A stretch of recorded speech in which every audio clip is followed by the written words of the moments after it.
আমাদের বিশ্ববিদ্যালয়গুলো তো শুধু জ্ঞান সৃজন করে না, মানে বিশ্ববিদ্যালয় হচ্ছে আমরা বলি যে শিক্ষার উদ্দেশ্যে ফল চাওয়া নয় ফলতে চাওয়া। ফলে আপনি একটু আগে বুয়েটের কথা বলছিলেন, পৃথিবীর বড় বড় ইউনিভার্সিটিগুলো আমরা দেখলাম যে একাডেমিয়া এবং ইন্ডাস্ট্রির সঙ্গে সমন্বয় রেখে নানান আবিষ্কার, এখন এআই এর যুগ।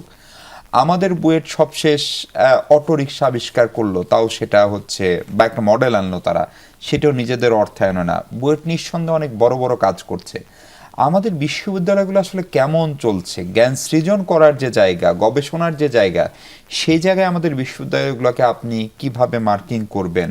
এবং আমাদের বিশ্ববিদ্যালয়গুলোতে পারস্পরিক শ্রদ্ধাবোধ এবং বিশেষ করে 5 আগস্টের পরে বিপরীত মতের প্রতি শ্রদ্ধা আগে থেকেও খুব ভালো ছিল, সেটা বলছি না, এবং প্রতিবাদের ভাষা, শব্দচয়ন, সেগুলো নিয়ে আপনার মূল্যায়ন একটু শুনতে চাই। বিশ্ববিদ্যালয়গুলো আসলে কেমন চলছে? মূল কথাটা হলো যে বিশ্ববিদ্যালয় কি জিনিস, বিশ্ববিদ্যালয়ের ডেফিনেশনটা কি, বিশ্ববিদ্যালয়ের কনসেপ্টটা কখন থেকে আসলো, বিশ্ববিদ্যালয় আমরা কেন বিশ্ববিদ্যালয় বলছি, ইউনিভার্সিটি কেন বলছি।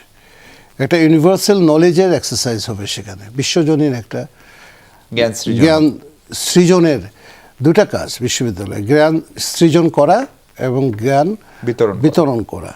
আমরা বিতরণ করছি, কিন্তু সৃজনের দিকে যদি আমরা বলি তাহলে আমি বললে তো কিছু হবে না। ইন্টারন্যাশনাল স্ট্যান্ডার্ডে যে সমস্ত বেঞ্চমার্কগুলো আছে, সেই বেঞ্চমার্কগুলোর দিকে যদি আমি তাকাই তাহলে আমরা জ্ঞান সৃজনে যোজন মাইল দূরে। এবং এই ইন্টারন্যাশনাল স্ট্যান্ডার্ডে অনেকগুলো ইন্ডিকেটর আছে, 4-5টা বড় ইন্ডিকেটর আছে, তার ভিত্তিতে বিশ্ববিদ্যালয়গুলোকে বিশ্ববিদ্যালয় হয়ে উঠছে কিনা সেটা তারা নির্ধারণ করে।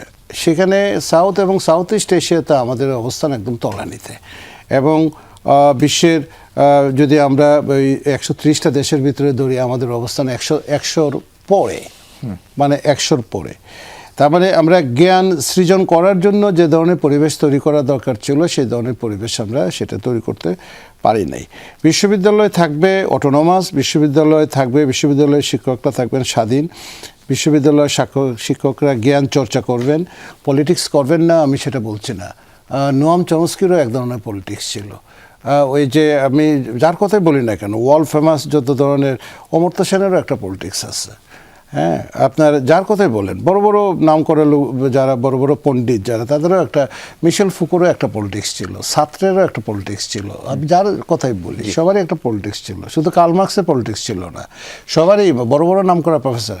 কিন্তু তারা জ্ঞান তৈরি করার ক্ষেত্রে যে অবদানটা রাখতে পেরেছেন সেটা আমাদের এখানে এই জায়গাটাতে, এই বিশ্ববিদ্যালয়গুলো বিশ্ববিদ্যালয় হয়ে ওঠে নাই। এর ভিতরে প্রধান একটা কারণ হলো যে আমরা বিশ্ববিদ্যালয়গুলোকে বিশ্ববিদ্যালয় হয়ে উঠতে দেই নাই।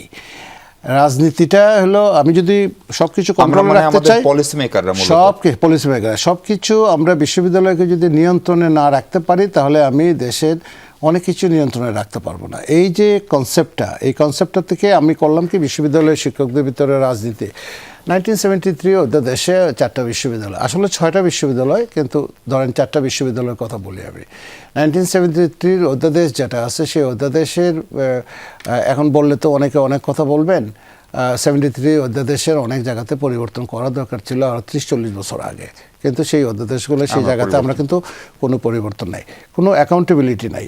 আপনি অনেক বিশ্ববিদ্যালয়ের শিক্ষক পাবেন অধ্যাপক হয়ে গেছেন, কিন্তু ওনার একটা ইম্প্যাক্ট ফ্যাক্টর জার্নালে একটা আর্টিকেল, ইম্প্যাক্ট ফ্যাক্টর জার্নাল মানে বললাম যে একটা অ্যাকসেপ্টেবল Q1, Q2, Q3, একটা আর্টিকেলও নাই, কিন্তু উনি প্রফেসর। এটা একমাত্র সম্ভব বাংলাদেশের মতো দেশে, এবং আফ্রিকার কোনো দেশেও এই জিনিসটা সম্ভব না যে একজন বিশ্ববিদ্যালয়ের অধ্যাপক Q1 জার্নালের 1-2টা লেখা ছাড়া সে অধ্যাপক হয়ে